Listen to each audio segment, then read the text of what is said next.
Uma das coisas que eu percebi é que a gente fala tanto sobre um avivamento geracional, que muitas vezes isso se torna quase que uma desculpa ou um artifício para que a gente não se preocupe tanto com o nosso avivamento pessoal. A certeza de que Deus vai avivar a minha geração não pode eximir de mim a responsabilidade de viver um avivamento na minha jornada de fé. Porque todo avivamento geracional é a soma de uma série de avivamentos individuais.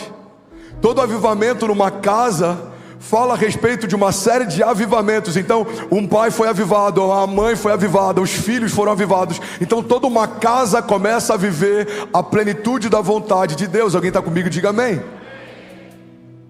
Quando uma igreja é avivada, membros começam a ser visitados, a liderança começa a ser empoderada, o mover começa a acontecer, mas não existe um núcleo que é avivado sem que cada célula seja avivada. Não existe uma nação avivada sem que várias cidades sejam avivadas. Alguém está comigo? Diga amém. Uma coisa que eu tenho percebido é que muitas vezes a gente está tão seguro dessa ideia de que o Brasil está em meio a um avivamento, que a gente pode ser um pouco relapso, com uma preocupação a respeito do nosso interior. Será que o meu interior está vivendo um avivamento? Será que o meu coração reflete a atmosfera do culto que eu participo? Será que o centro das minhas emoções, eles estão tão avivados quanto as conferências que eu vou, quanto os louvores que eu ouço, quanto as palavras que me inspiram? Irmão, guarda isso. De nada vale o nosso exterior está sendo impactado pelas ondas de avivamento se o nosso interior não for um reflexo daquilo que a gente está vivendo do lado de fora. Na verdade, a verdade do Evangelho diz muito mais a respeito do que acontece de dentro para fora do que o contrário. Se eu tenho paz dentro, eu consigo estabelecer paz fora. Se eu tenho governo dentro, eu consigo estabelecer governo fora. Se eu tenho propósito dentro, eu consigo viver com propósito fora. Agora, se o meu interior está em caos, provavelmente o meu exterior vai ser um reflexo disso. Se o meu interior se move a partir de medo, provavelmente o meu exterior vai ser cercado de medo. A palavra chega ao ponto de dizer que o nosso interior está diretamente ligado à forma como a gente vê as coisas. Se os seus olhos forem bons, todo o seu corpo terá luz. Então a forma como eu enxergo, como eu creio, como eu sinto, como eu penso, está diretamente ligado à forma como eu me movo, a forma como eu estou caminhando com Deus. Alguém está comigo? Diga amém. Sandrinho, vamos junto, lindão, preciso de você. Isso está diretamente ligado à forma como eu me movo. A gente sempre vai na direção dos nossos passos, a gente sempre vai na direção dos nossos pensamentos mais fortes. Eu comecei na semana passada falando sobre isso, e eu creio que isso pode se tornar uma série, porque eu tenho meditado sobre, e isso é fruto de uma jornada pessoal. Eu estou vivendo um momento de introspecção e autoconhecimento e reavaliação, e que eu tenho percebido que algumas das coisas que me sabotam estão diretamente ligados a pensamentos e sentimentos que eu tenho. Não são necessariamente fundamentos desalinhados, não é necessariamente uma expectativa baixa sobre o que Deus pode fazer, mas alguns pensamentos que não foram tratados me roubaram a plenitude daquilo que a minha fé tinha expectativa de viver. Eu falei sobre isso, se eu não me engano, semana passada, uma frase de Arquíloco. Ele diz que nós não subimos ao nível da nossa expectativa, nós descemos ao nível do nosso preparo. Eu queria trazer essa citação para a mensagem de hoje. Eu creio que nós não vivemos um avivamento a partir da expectativa que nós temos de sermos avivados, mas a partir da saúde que a gente tem do centro das nossas emoções. Porque um coração doente, se for para Jesus, você pode fazer melhor.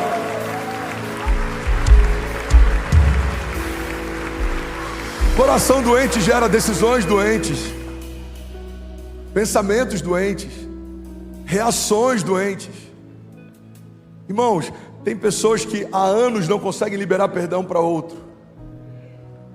E tem muita gente que acha que perdão tem a ver com o passado. Não, perdão não tem a ver com o passado, perdão tem a ver com o futuro. Se eu não consigo lidar com algum problema do passado, eu estou sabotando o meu futuro. Isso tem a ver com emoções. A Bíblia chega ao ponto de dizer que enquanto a gente tiver algo mal resolvido com alguém, que a gente nem oferte, que a gente não participe, Porque antes a gente precisa se resolver para então estar leve para participar e se mover. O que a Bíblia está dizendo é que muitas vezes as cadeias que a gente tem enfrentado e as correntes que tem nos prendido não são correntes espirituais, cadeias espirituais. Muitas vezes são cadeias emocionais. Pessoas aprisionadas dentro das suas próprias emoções. Igreja, nunca foi tão urgente falarmos sobre isso, porque nenhuma outra geração, além da nossa, foi tão doente em relação às emoções como a nossa. Sabe, algumas pessoas combatem, por exemplo, os coaches. Eu não tenho nada contra coaches, inclusive tenho alguns amigos que são e são extraordinários no que fazem. Eu acho que o problema do coach no Brasil está muito mais ligado a uma proliferação que aconteceu de pessoas que queriam ensinar o que não tinham vivido ainda, do que o coach em si. Mas eu quero abrir um parênteses sobre algo que me chama a atenção em relação a esse movimento de coach. Por que ele tomou tanta força dentro das igrejas? Porque pessoas de fora começaram a falar sobre algo que nos nossos púlpitos ninguém falava. Saúde emocional, poucas vezes a gente ouve nos púlpitos. A gente veio de uma época em que depressão, inclusive, era tratado como falta de espiritualidade. Quantos pastores, irmão, a gente não compartilha e esses números não são levados a público? Primeiro porque não edificam e segundo porque existe uma preocupação disso não gerar um incentivo. Mas o número de pastores que se suicidam todos os anos é assustador e ele tem aumentado cada ano. Pastores que pregam sobre esperança, redenção, sobre fé, têm tirado a sua própria vida. Por quê? Porque alguns não se sentem confortáveis de serem vulneráveis para a sua igreja, porque se disserem que estão enfrentando ansiedade ou depressão, eles vão ser julgados como alguém que não tem fé, alguém que não é espiritual, alguém que não está em santidade. Essa desassociação da mente e do reino espiritual tem roubado de muita gente a plenitude da vida de Deus. Porque uma vida espiritual saudável é reflexo de uma mente saudável. Romanos fala a respeito da necessidade de sermos transformados pela renovação do nosso entendimento. A palavra fala sobre os nossos pensamentos serem cativos a Cristo. A palavra fala sobre a gente viver uma metanoia. Irmão, se a palavra fala na nova aliança a respeito de uma necessidade, de uma renovação de mente, eu preciso entender que a graça me redimiu no que diz respeito ao pecado, mas uma metanoia vai redimir a mentalidade no que diz respeito aos meus pensamentos. Pensamentos alinhados são pré-requisito básico para viver avivamento. Alguém está comigo? Diga amém. Deus tem falado muito comigo sobre isso, porque toda espada que fere a igreja, e eu coloco entre aspas essa analogia, antes feria o pregador, ou pelo menos deveria. Muita gente fala, eu vejo verdade quando você fala. É porque o que eu estou falando com você é exatamente o que Deus tem falado comigo. O que muitas vezes constrange você em amor é o que Deus tem me constrangido também. Irmão, eu comecei a avaliar os meus últimos anos, e sabe o que eu percebi? Todas as áreas que eu ainda não rompi estão diretamente ligadas a áreas que eu ainda não tenho uma mentalidade saudável ou bem resolvida. Uma das áreas que eu sempre tive dificuldade em romper, por exemplo, é a área financeira. E hoje, estudando um pouco sobre pensamentos a respeito de finanças, eu tenho percebido que muitos dos bloqueios que eu tenho estão ligados diretamente à criação que eu tive, a traumas que eu vivi, a coisas que eu vi. Pega isso, irmão. É possível aprendermos tudo sobre fundamentos da fé no que diz respeito à prosperidade bíblica. É possível estudarmos sobre tudo que a Bíblia diz a respeito de finanças e ainda assim não prosperarmos se a nossa mentalidade também não tivesse sido redimida. Olha o que a Bíblia diz. Deus ama quem dá com alegria.